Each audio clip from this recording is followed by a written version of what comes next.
কালকে শুনছি যে ব্যাংকে নাকি কি গন্ডগোল হয়েছে, আসি দেখে অ্যাকাউন্ট চেক করে দেখে মাত্র 2 লাখ টাকা আছে আর 6 লাখ টাকা নাই। এই টাকা টাকা লই ঢুকিয়ে নয়। দিনের আলোর মতো সত্য, এটা হচ্ছে বাংলাদেশ জামাত ইসলামের ব্যাংক। আঙুরটি একেবারে গেছে কোন আঙুর টাকার দরকার, আঙুর টাকার দরকার আমরা ভালো কিছু মনে করি এরকম করি এমন মাছ করি।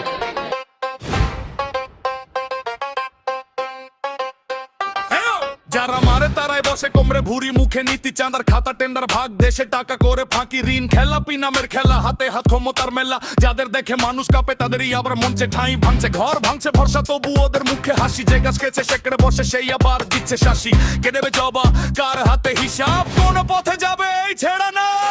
পাহারা দাও ব্যাংকের পাহারা দাও, পকেট ভরা চোরদের আর বসতে দিও না। পাহারা দাও দেশের পাহারা দাও, লুটেরাদের নাম আর ডাকতে দিও না। পাহারা দাও ব্যাংকের পাহারা দাও, জনতার টাকা যেন হারাতে না হয়। পাহারা দাও দেশের পাহারা দাও, এই অন্ধকার আর বাড়তে না হয়।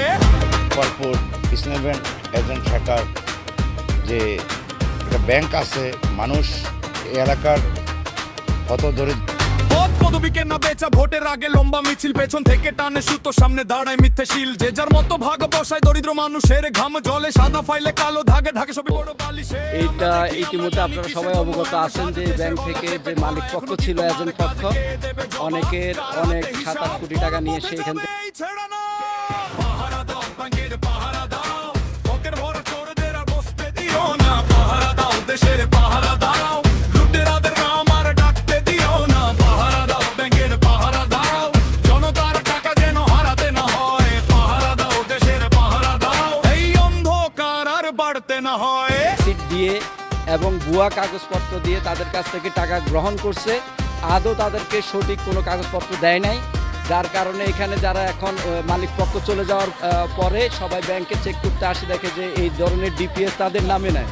আমরা অবশ্যই চাই এই ব্যাংকের সাথে জড়িত আছে যারা এখানকার আপনার এই পান ব্যাপারী যে উনি সর্বোচ্চ নিরীহ, এই বাজারে সবাই চিনে, চুরি তাগি বিক্রি করে উনি 1,10,000 টাকা জমাইতেছে, ওনার এই টাকাটা চলে গেছে। একটা ছেলে আছে রিক্সা চালক, 4.5 লাখ টাকা ঘর করার জন্য বিভিন্নভাবে লোন নিয়ে রাখছে, এটাও নিয়ে গেছে।